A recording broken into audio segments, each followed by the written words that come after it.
예, 오늘 하나님께서 우리에게 주신 말씀은 고린도전서 15장 12절로부터 20절 말씀과 요한복음 12장 20절로부터 26절 말씀입니다.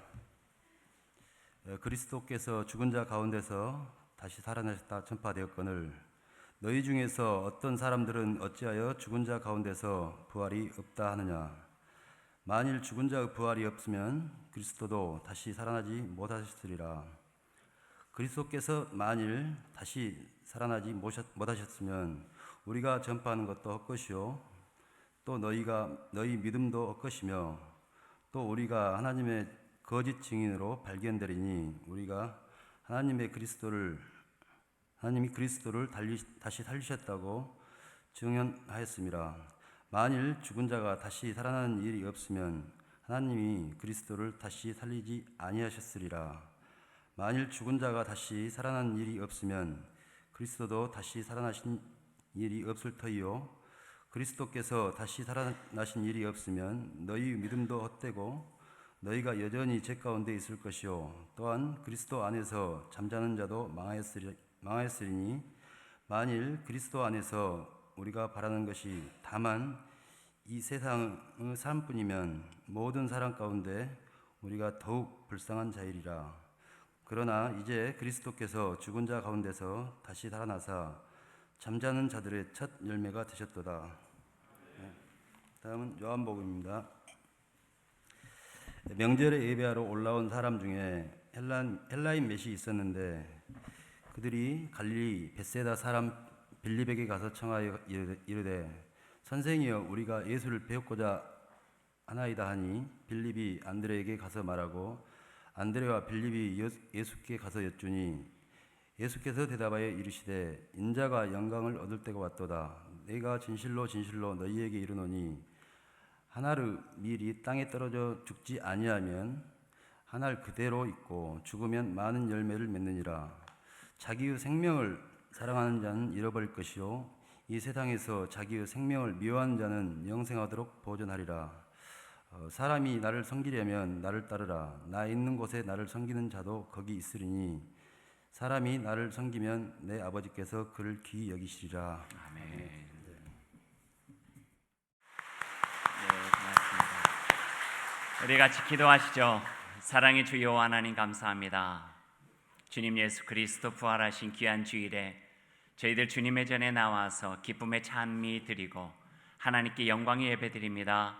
주님 홀로 받아 주옵소서. 이 시간에 우리 가운데 다시 사신 예수 그리스도 다시 오셔서 우리가 새롭게 되게 하시고 우리로 하여금 새 영, 새 마음으로 살아갈 수 있는 귀한 시간 될 수 있도록 주님 함께하여 주옵소서. 예수님의 이름으로 기도하옵나이다. 아멘. 부활절 설교는 짧을수록 좋다. 제 말이 아니라 그 위대한 신학자 칼바르티의 말씀이에요. 그 이유는 세례식도 있고 또 특별한 날이어서 성가대도 조금 길어질 수 있으니 짧게 하는 것이 좋다. 그 이유 아니에요. 그 이유 아니고 칼바르트 신학자는 그 이유에 대해서 이렇게 설명을 했어요. 예수님의 부활은 설명할 필요가 없기 때문에. 설명되어지는 부분이 아니죠. 예수 그리스도의 부활은 믿어지는 부분이에요. 믿음이 있을 때 내 안에 2000년 전에 역사적 사실로 부활하신 예수 그리스도가 나의 삶 가운데 부활하시는 거예요. 부활하신 예수 그리스도가 우리를 절망에서 희망으로 이끌어 가시고 부활하신 예수 그리스도가 삶과 죽음을 넘어서 우리에게 새롭게 펼쳐지는 저 영생의 삶을 바라보며 지금 여기서 살아가는 참된 삶, 진리의 삶을 살아갈 수가 있게 되어지는 거죠. 예수 그리스도의 부활에 대해서 설명할 필요가 없다 하지만 오늘 저는 조금 설명을 여러분과 같이 나누기를 원합니다. 왜냐하면 이성적이고 합리적이고 과학적으로 믿어질 수 없는 부분이 부활이고 그리고 2000년 전에 예수 그리스도의 부활한 현장에 있었던 사람들마저도 예수 그리스도의 부활에 대해서 부정하고 부인했던 일들이 있었기 때문에 그렇습니다. 예수님의 부활을 믿지 않은 이들이 주장하는 몇 가지 이론들을 한번 보죠. 첫 번째 이론은요, 예수님께서 실제로 죽지 않고 잠깐 기절했다가 살아나셨다, 그렇게 말하고 주장하는 사람들이 있어요. 이 설을 예수 기절설, 그렇게 이야기를 해요. 조금 전문적으로 말하면은 가사설이에요. 글 풀어서 예수 기절설이라 그랬죠. 또 한 가지 주장은요, 막달라 마리아와 여인들이 예수님께서 부활하신 날 찾아갔는데 무덤이 비어 있었잖아요. 그런데 두 번째 주장은 이거예요. 잘못 찾아갔다는 거예요. 예수님의 무덤이 아니라 비어 있는 다른 이의 무덤을 예수님의 무덤인 줄로 착각하고 예수님 안 계신다고 괜한 소문을 냈다고 하는 거죠. 그것은 무덤 착오설이에요. 이 두 번째. 세 번째는요, 시신도난설인데 말 그대로죠. 제자들이 예수님께서 부활하셨다고 하는 것들을 증명하기 위해서 몰래 밤에 와서 예수님의 시신을 감춰놨다 하는 거예요. 근데 말도 안 돼요. 그때 제자들이 그런 경황이 없어요. 마가의 다락방에 꼭 숨어 있고, 또 엠마오로 도망가고, 갈릴리 호숫가로 도망가고, 다 혼비백산에서 두려움 속에, 불안함 속에 도망가기 바빴는데 언제 예수님의 시신을 감춰놓을 수 있는 여유가 있었겠어요. 네 번째, 한 가지 더 소개하면은 환상설이에요. 환상설. 이거는 헛것을 본 거래요. 말하자면 이런 거죠. 우리도 누군가가 막 그립고 보고 싶으면은 비슷한 사람만 봐도 그 사람인가 하는 생각이 들잖아요. 그랬다는 거예요. 너무 그립고 보고 싶다 보니까 헛것을 봤다, 환상설, 그렇게 주장을 하면서 예수님의 부활은 거짓이다, 그렇게 이야기를 한대요. 하지만 말도 안 되죠. 성경에 보면 부활을 목격한 사람이 얼마나 많은데요. 11명의 제자뿐만 아니라 수많은 마리아들, 여인들, 동생 야고보, 그리고 적어도 500명이 넘는 사람들이 분명히 예수 그리스도를 목격했죠. 그럼에도 여전히 예수 그리스도의 부활을 못 믿고 의심하는 사람들이 있죠. 그래서 의심 많은 도마가 의심 많은 우리들을 대신해서 철저히 조사했어요. 제자들은 다 봤는데 도마만 보지 못한 거예요. 그래서 도마가 이야기해요. 내 눈으로 직접 보고 내 손가락으로 그분의 몸을 만져보지 않고는 내가 예수님께서 다시 사셨다고 하는 것을 내가 인정할 수가 없다, 그랬어요. 우리 친절한 예수님 도마에게 나타나셨어요. 그래서 도마를 부르신 다음에 손과 옆구리를 보여주시면서 너희 손가락을 내 못 박힌 손에 넣어봐라. 너희 손가락을 창에 찔린 내 옆구리에 넣어봐라 말씀하셨죠. 그때 도마가 그의 눈으로 예수 그리스도를 만나고 난 연후에 그렇게 고백해요. 당신은 나의 주님이십니다. 당신은 나의 하나님이십니다. 부활은 믿는 자들 안에서 일어나는 놀랍고도 기적과 같은 사건이에요. 2000년 전의 역사적인 사실이 지금 우리 안에서 믿어질 때, 고백되어질 때 우리는 주님을 향하여 나의 주요, 나의 하나님이라 고백할 수 있죠. 지금도 인도에 가면은요, 저는 아직 못 가봤는데 제 가장 가까운 분이 가보셨어요. 그 도마가 그 선교하다가 순교를 한 거기를 기념해 가지고 도마 유적 박물관이 있는데 거기에 손가락을 보존하고 있대요. 그래서 그 손가락을 보면서 예수 그리스도를 만진 손가락이다 그런데요. 근데 이건 그냥 전설이에요. 이건 미신적인 건데 그 손가락을 만지면 한 5년을 더 산다는 거예요. 그래서 많은 사람들이 그게 때가 닳도록 만진대요. 제가 조금 전에 말씀드린 그 가까운 분이 그걸 만지고 오셨어요. 저는 그 손을 만졌고요. 그냥 그렇다는 이야기예요. 우리가 오늘 함께 읽은 요한복음 12장에는요. 예수님께서 자신의 부활과 자기의 죽음과 부활을 직면하기 전에 제자들에게 그 죽음과 부활에 대해서 말씀해 주시고 있는 내용이 나와요. 특별히 오늘 말씀 중에서 12장 24절의 말씀은 예수님의 죽음과 부활에 대한 비유를 매우 우리에게 지혜롭게 해주시고 알아듣기 쉽게 해주고 계세요. 한 알의 밀이 땅에 떨어져 죽지 아니하면 한 알 그대로 있고 죽으면 많은 열매를 맺느니라. 한번 여러분 따라해 보실래요? 한 알의 밀이 땅에 떨어져 죽지 아니하면 한 알 그대로 있고 죽으면 많은 열매를 맺느니라.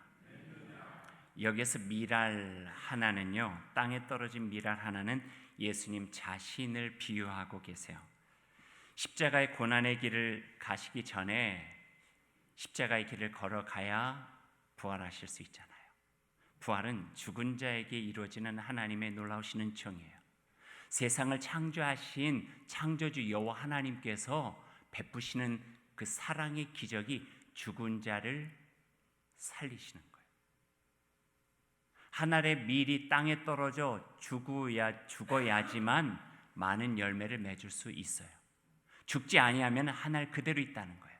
자기 십자가의 길, 자기가 가야 되는 그 구원의 길이 죽음을 거치지 않고는 갈 수 없는 길이었기에 인류를 구원하는 그 참된 하나님의 뜻에 담겨져 있는 그 귀한 길이 자기가 그 십자가의 죽음을 통과하지 않고는 이룰 수 없는 길이었기에 한 알의 밀을 통해서 자기의 삶을 지금 보여주고 계시는 거예요.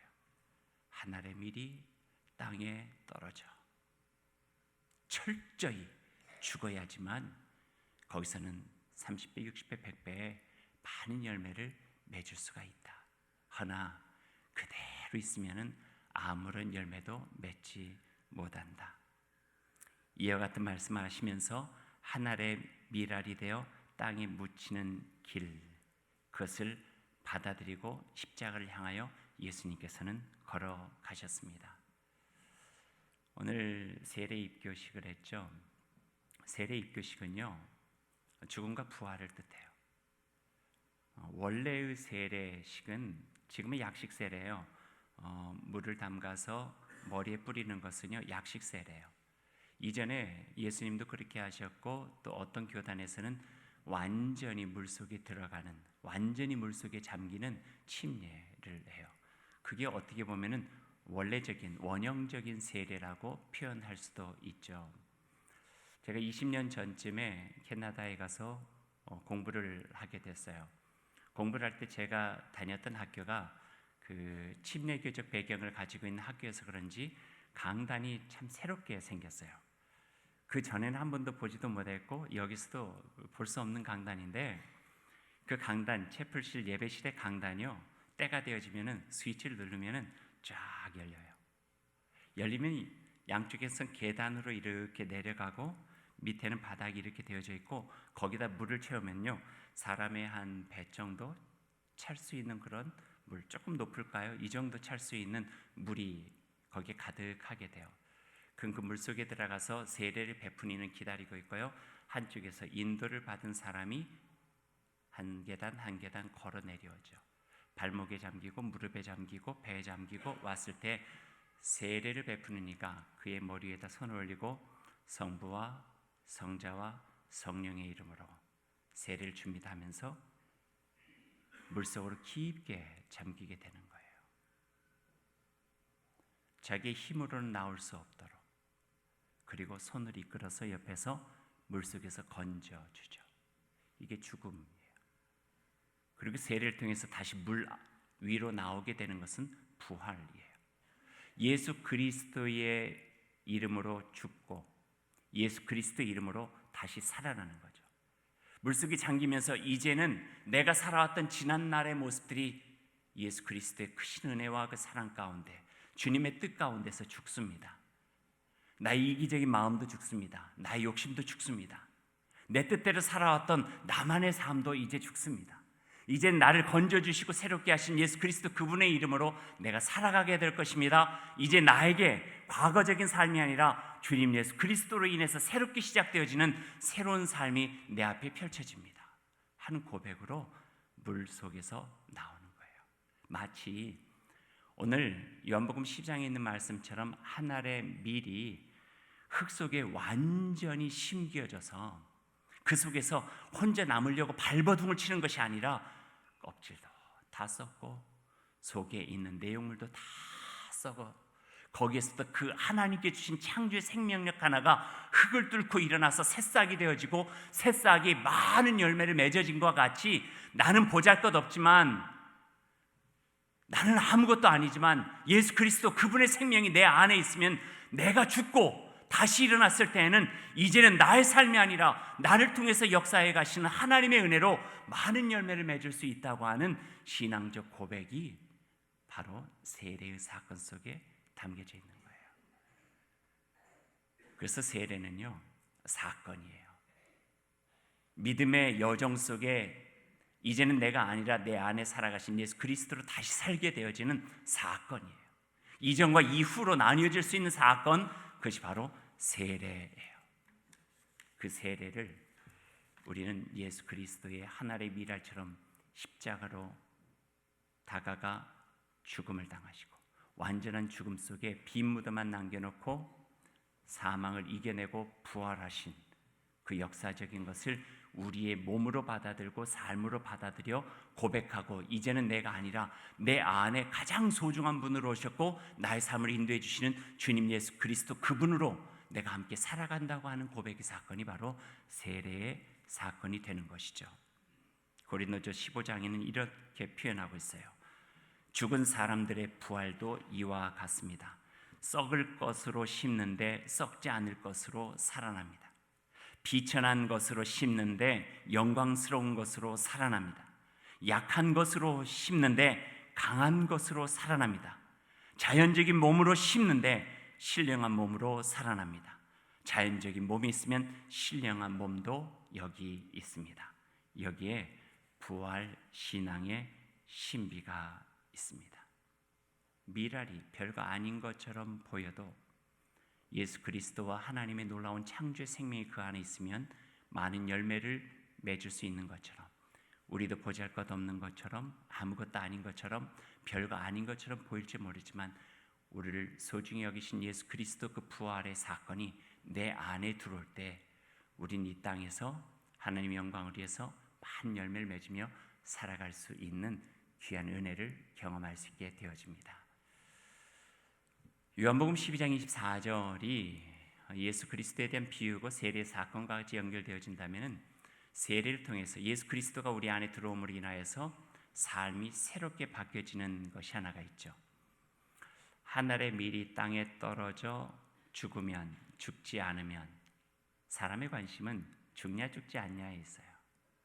하지만 예수님의 말씀 속에 우리에게 관심 두라고 하는 것은 죽냐 죽지 않냐가 아니라 많은 열매를 맺느냐, 한 알 그대로 있느냐, 이것을 주목하라는 거예요.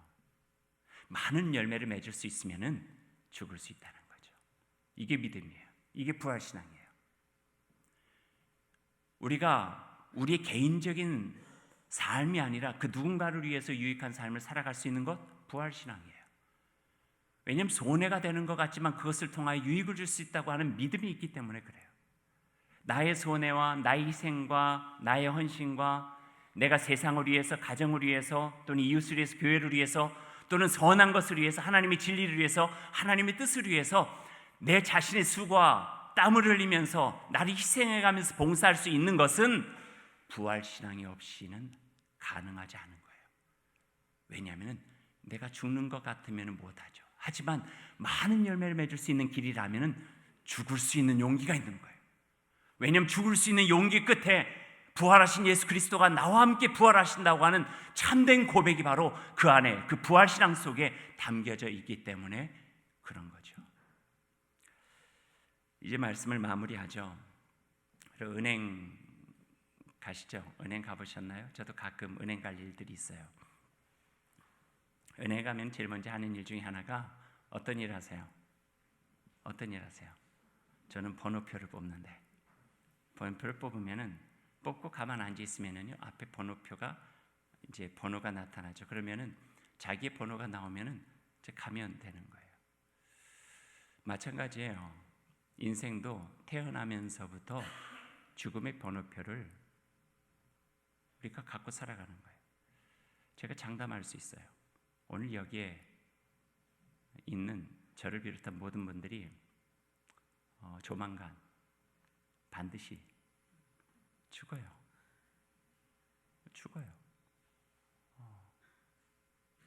그러니까 죽고 사는 게 중요한 게 아니에요. 죽음을 넘어 부활의 신앙을 믿는 이는 어떤 열매를 맺으며 살아가느냐, 이게 중요한 거예요. 은행의 번호표와 비슷하게 인생도 비슷하죠. 죽음의 번호표 타고 있는데 다만 다른 것은요, 은행은 순서대로 있어요. 번호대로.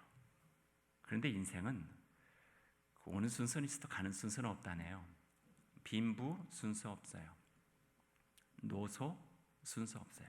남녀 순서 없어요. 오라 하면 전부의 의지 없어서 손들고 갑니다 하고 가야만 돼요. 그래서 우리의 관심의 가장 궁극적인 관심은 죽냐 사냐가 아니에요. 아무리 우리가 발전쳐봤자 죽음을 조금 연장할 수는 있을지 몰라요. 그래서 예수님께서 말씀해 주시는 거예요. 죽고 사는 데다가 궁극적 관심을 주지 마라. 너의 인생이 많은 열매를 맺을 수 있느냐, 아니면 한 알 그대로 남겨질 수밖에 없느냐, 그것에 관심을 가져라. 그게 바로 부활 신앙이에요. 내가 죽고 사는 것이 아니라 죽음을 통하여서 부활하신 예수 그리스도와 함께 많은 열매를 맺을 수 있는가, 선하게 하나님께서 드릴 수 있는 열매가 있느냐, 기쁨을 드릴 수 있는 열매가 있느냐. 나의 인생, 유례적인 인생일 수밖에 없겠지만 그 인생을 통해서도 하나님께서 착하고 충성된 종아, 나를 칭찬하시면서 정말 기뻐 반겨 맞이해 주실 그런 인생의 열매 하나를 가득 담고 그날에 주님 뵐 수 있느냐, 이것이 부활신앙을 가지고 살아가는 이들인 우리들에게 가장 소중한 것이라고 오늘 가르쳐주고 계십니다. 사랑하는 여러분, 부활을 믿으시나요? 부활을 믿으세요. 이해되지 않기 때문에 믿으세요. 설명할 수 없기 때문에 믿으세요. 부활을 믿을 때 다시 살아나신 예수님, 우리 안에서 새로운 소망으로 살아나시고요, 부활을 믿을 때 메말라 죽은 내 영혼이 주님의 은총으로 다시 살아날 수 있고요, 부활을 믿을 때 딱딱해진 내 마음이 하나님의 은혜로 주님의 사랑으로 새롭게 변화되어지고, 부활을 믿을 때 신새벽 같은 예수 그리스도의 소망으로 우리의 삶이 홀로의 외로운 인생이 아니라 주님 예수 그리스도와 함께 살아갈 수 있는 복된 인생의 길을 살아갈 수가 있도록 주님께서 그 크신 은혜를 베풀어 주십니다. 죽음이 우리를 두렵게 한다 할지라도 부활신앙을 가지고 담대한 믿음과 용기를 가지고 삶에서 죽음을 넘는 삶에서 우리 함께 하시는 주님 예수 그리스도와 함께 더불어 살아갈 수 있는 복된 부활신앙의 인생들이 다 되시기를 주님의 이름으로 간절히 소망합니다. 시 하나를 여러분에게 읽어드리고 마무리하겠습니다. 시는 나도 부활하게 하소서라고 하는 시예요. 나도 부활하게 하소서. 우중충한 번데기가 나비가 되듯 나도 부활하게 하소서. 지저분한 군뱅이가 매미가 되듯 나도 부활하게 하소서. 말랐던 뿌리에서 백합의 미소가 피듯 나도 부활하게 하소서. 어두운 모태에서 생명의 울음이 터지듯 나도 부활하게 하소서. 사나운 소리가 들려도 너무 겁내지 말게 하시며 꾸지람을 들어도 너무 낙심하지 말게 하시고 바람이 분다고 아무데로나 끌려가지 않게 하시며 햇볕이 뜨겁다고 그늘만 찾지 말게 하소서. 기왕 지나온 길이라면 되돌아보지 말게 하시고 어둠이 덮여와도 외로워하지 않게 하소서. 뭉치가 다가올 때도 겟세마네에서 기도하시던 주님, 제자의 배반에도 위로의 시선을 던지시던 주님, 침 뱉는 자들도 용서하시던 주님, 십자가 위에서도 어머니를 생각하시던 주님, 오 주님, 나도 부활하게 하소서. 내 가슴이 푸른 하늘이 되게 하시고 내 생각이 넓은 바다가 되게 하시며 내 영혼을 봄동산으로 만들어 주소서. 그리고 한 구절을 덧붙여 봅니다.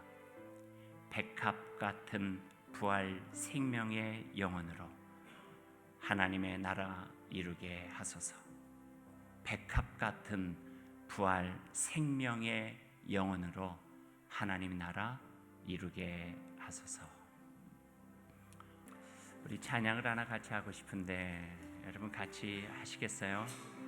약한 나로 강하게, 가난한 날 부하게, 눈먼 날 볼 수 있게 주 내게 행하셨네. 호산나 호산나 죽임당한 어린 양, 호산나 호산나 예수 다시 사셨네. 그리고 2절과 3절 가사까지 해서 같이 찬양하십시다. 반주를 크게 해주세요. 약한 나로 강하게, 나날 구하게, 눈먼 날 볼 수 있게 주 내게 행하셨네. 호산나 호산나 죽임 당한 어린 양, 호산나 호산나 예수 다시 사셨네. 내가 건너야 할까? 내가 건너야 할까? 거기서 내 죄 씻겼네.